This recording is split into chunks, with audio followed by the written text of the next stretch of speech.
Definisi laporan posisi keuangan. Laporan posisi keuangan adalah Statement of Financial Position, merupakan laporan keuangan yang melaporkan aset, liabilitas, dan ekuitas perusahaan pada saat tertentu untuk memudahkan analisis dalam memprediksikan arus kas di masa mendatang. Kegunaan laporan posisi keuangan. Yang pertama, menghitung tingkat pengembalian. Yang kedua, mengevaluasi struktur modal. Yang ketiga, menilai risiko dan arus kas masa depan perusahaan. Yang terakhir, perusahaan menganalisis likuiditas, volatilitas, dan fleksibilitas keuangan. Keterbatasan laporan posisi keuangan. 1. Sebagai besar, aset dan liabilitas dilaporkan pada biaya historis. 2. Perusahaan memakai penilaian dan estimasi untuk melaporkan laporan posisi keuangan yang ditentukan beberapa pos. 3. Laporan posisi keuangan mengabaikan beberapa pos yang memiliki nilai keuangan tetapi tidak dapat dicatat secara objektif oleh perusahaan. Klasifikasi laporan posisi keuangan. Laporan posisi keuangan dikelompokkan bersama pos yang serupa untuk memperoleh subtotal yang signifikan. ISP menunjukkan bahwa bagian dan subbagian laporan keuangan akan lebih informatif daripada laporan keuangan secara keseluruhan. Berikut komponen dan elemen balance sheet terdiri dari 1. Aset, 2. Kewajiban, 3. Ekuitas. Aset tidak lancar. Aset tidak lancar adalah aset yang memberikan manfaat secara ekonomi kepada perusahaan dalam jangka panjang. Berikut ini berbagai jenis aset tidak lancar perusahaan. 1. Aset tetap. Aset yang digunakan oleh perusahaan untuk melakukan proses produksi namun berwujud tetap. 2. Aset tidak berwujud. Aset tidak berwujud tidak bisa dilihat bentuknya namun manfaatnya akan didapatkan oleh perusahaan dalam waktu lama. Investasi jangka panjang. Investasi yang dilakukan dalam jangka waktu lebih dari 1 tahun dan tidak dimaksudkan untuk memutar kelebihan uang kas dikategorikan sebagai investasi jangka panjang. Dapat berupa penyertaan dalam bentuk saham, obligasi, dan surat berharga lainnya. 2. Dana untuk melunasi utang jangka panjang atau dana khusus lainnya. Yang ketiga, aset lain-lain, seperti pembelian tanah dengan rencana penggunaan di masa yang akan datang. Berikut pembagian dari beberapa aset. Yang pertama ada aset tetap. Aset tetap adalah properti atau peralatan perusahaan untuk menghasilkan pendapatan. Lalu ada karakteristik daripada aset tetap tersendiri, yakni perusahaan membeli aset tetap dengan tujuan antara lain sebagai keperluan produksi atau pasokan barang atau jasa, penyewaan untuk pihak ketiga atau perusahaan itu sendiri yang menggunakannya. Yang kedua ada aset tak berwujud. Aset tak berwujud adalah sumber daya yang tidak memiliki kehadiran fisik tetapi masih memiliki nilai keuangan jangka panjang untuk perusahaan atau bisnis.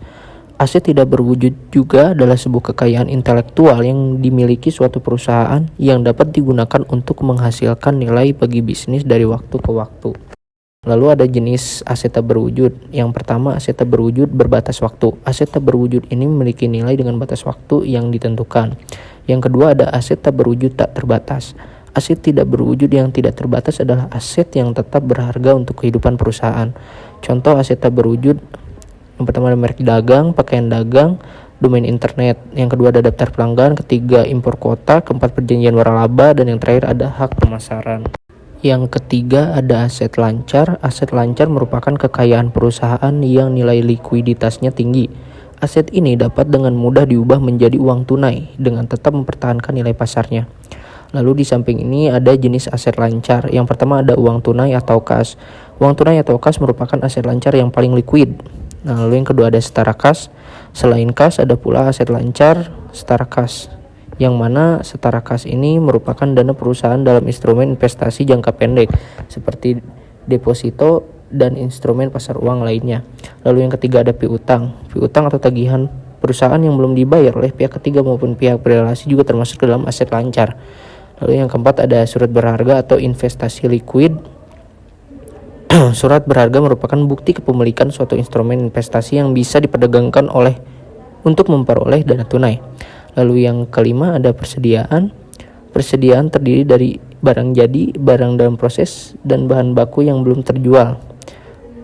Lalu ada yang terakhir biaya dibayar di muka. Biaya dibayar di muka adalah pembayaran yang dilakukan perusahaan di awal sehingga mengurangi beban di akhir periode.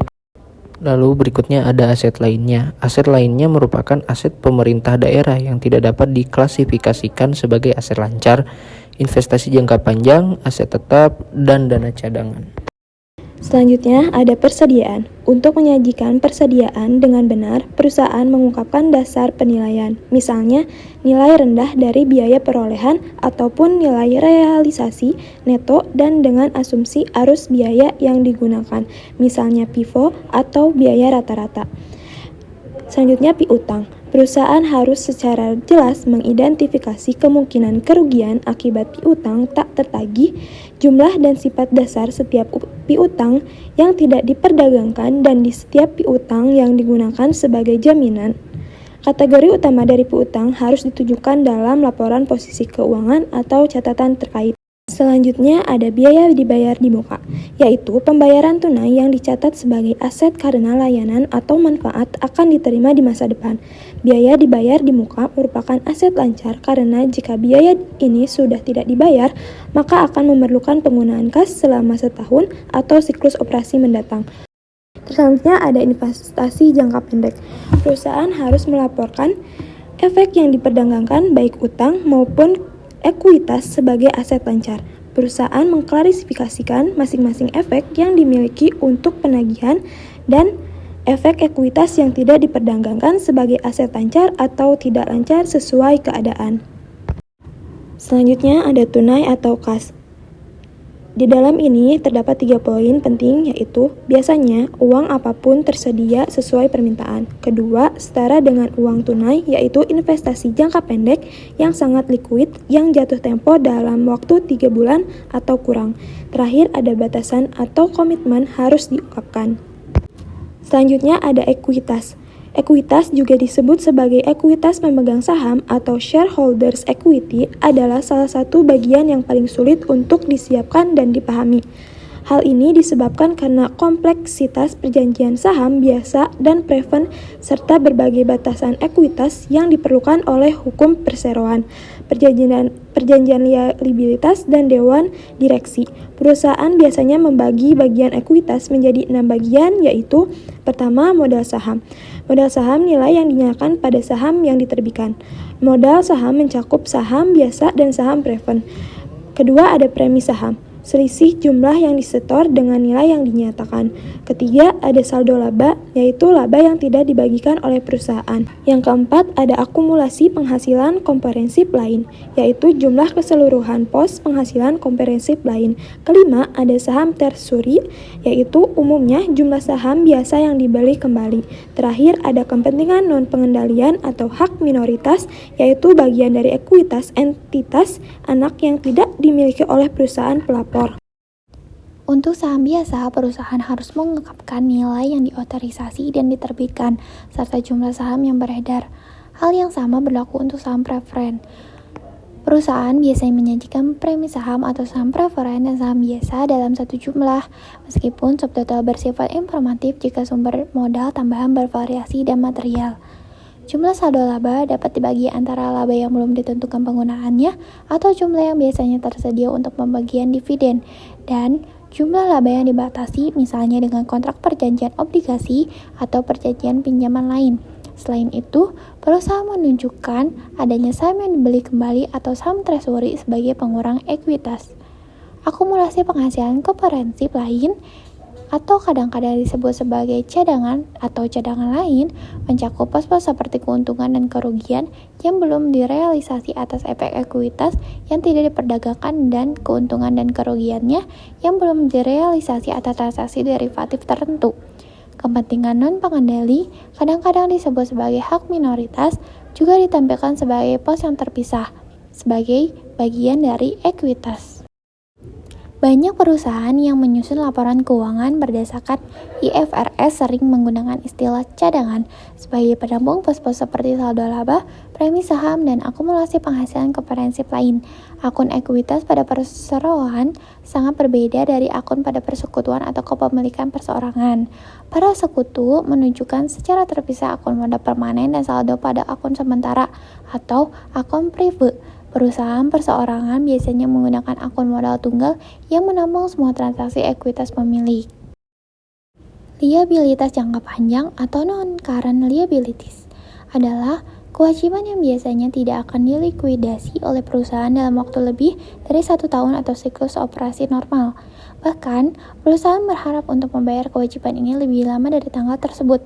Contoh paling umum adalah utang obligasi, wesel bayar, beberapa jumlah pajak penghasilan tangguhan, kewajiban sewa, dan kewajiban pensiun. Pada umumnya, liabilitas jangka panjang terdiri dari 3 jenis. Yang pertama, kewajiban yang timbul dari situasi pendanaan khusus seperti penerbitan obligasi, kewajiban sewa jangka panjang, dan wesel bayar jangka panjang. Yang kedua, kewajiban yang timbul dari operasi perusahaan yang biasa seperti kewajiban pensiun dan liabilitas pajak penghasilan tangguhan.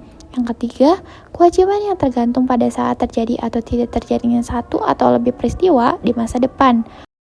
Liabilitas jangka pendek atau current liabilities adalah kewajiban yang pada umumnya diharapkan oleh perusahaan untuk diselesaikan dalam siklus operasi normal atau 1 tahun.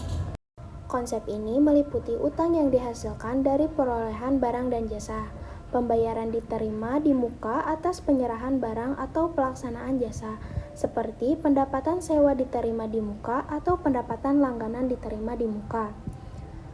Menilai risika dan arus kas masa depan. Perusahaan liabilities lain-lain yang pelunasannya akan berlangsung dalam siklus operasi atau 1 tahun. Perusahaan tidak harus melaporkan liabilitas jangka pendek dalam urutan yang konsisten. Namun, secara umum, perusahaan paling sering menjadikan wesel bayar, utang dagang, atau utang jangka pendek sebagai pos yang pertama disajikan. Liabilitas jangka pendek meliputi pos-pos seperti wesel dan utang yang diperdagangkan dan yang tidak diperdagangkan, uang muka yang diterima dari pelanggan, dan bagian lancar utang jangka panjang. Format laporan posisi keuangan yang pertama, beberapa perusahaan menyajikan aset berlebih dahulu diikuti oleh ekuitas dan kemudian liabilitas. Yang kedua, perusahaan lain melaporkan aset lancar pertama di bagian aset dan liabilitas jangka pendek pada bagian liabilitas. Yang ketiga, melaporkan pos-pos seperti piutang, aset neto, dan kemudian mengungkapkan informasi tambahan yang terkait dengan akun kontra dalam catatan atas laporan keuangan. Yang keempat, perusahaan menggunakan bentuk akun atau bentuk laporan untuk menyajikan informasi laporan posisi keuangan. Dan yang terakhir, untuk menghindari kelemahan tersebut, bentuk laporan atau report form memuat daftar bagian satu di atas bagian lain pada halaman yang sama. Informasi tambahan. Satu set laporan keuangan lengkap terdiri dari yang pertama, laporan posisi keuangan pada akhir periode, yang kedua, laporan laba rugi komprehensif untuk periode yang akan disajikan sebagai A. Laporan tunggal untuk laba rugi komprehensif, B. Laporan laba rugi dan laporan laba rugi komprehensif yang terpisah. Dalam situasi ini, laporan laba rugi disajikan terlebih dahulu. Yang ketiga, laporan perubahan ekuitas, yang keempat, laporan arus kas, dan yang kelima, catatan atas laporan keuangan berisi ringkasan kebijakan akuntansi yang signifikan dan informasi penjelasan lain. Selanjutnya, catatan atas laporan keuangan dapat menjelaskan informasi bentuk kualitatif yang berkaitan dengan unsur laporan keuangan tertentu. Catatan juga dapat memberikan data tambahan yang bersifat kuantitatif untuk memperluas informasi dalam laporan keuangan dan dapat menjelaskan batasan yang ditetapkan oleh pengaturan keuangan atau perjanjian kontrak dasar dan membahas pos-pos tertentu. Kebijakan akuntansi atau accounting policies adalah prinsip, dasar, konvensi, peraturan, dan praktik tertentu yang diterapkan oleh perusahaan dalam penyusunan dan penyajian informasi keuangan. Teknik pengungkapan perusahaan harus mengungkapkan selengkap mungkin pengaruh berbagai ketidakpastian kondisi keuangan, metode penilaian aset dan liabilitas, serta kontrak dan perjanjian perusahaan. Untuk mengungkapkan informasi terkait ini, perusahaan dapat menggunakan penjelasan dalam tanda kurung, referensi silang, dan item kontrak. Pedoman lain selain hal spesifik yang berkaitan dengan laporan keuangan individu dan catatan atas laporan keuangan tersebut, IAS 01 juga membahas isu-isu penting yang berkaitan dengan penyajian. Yang pertama, saling hapus. IAS 01 menunjukkan bahwa penting untuk aset dan liabilitas serta pendapatan dan beban dilaporkan secara terpisah. Yang kedua, konsistensi. IAS 08 menjelaskan bahwa pengguna laporan keuangan harus dapat membandingi laporan keuangan perusahaan dari waktu ke waktu. Yang ketiga, penyajian wajar. Perusahaan harus menyajikan posisi keuangan, kinerja keuangan, dan arus kas perusahaan secara wajar dan jujur.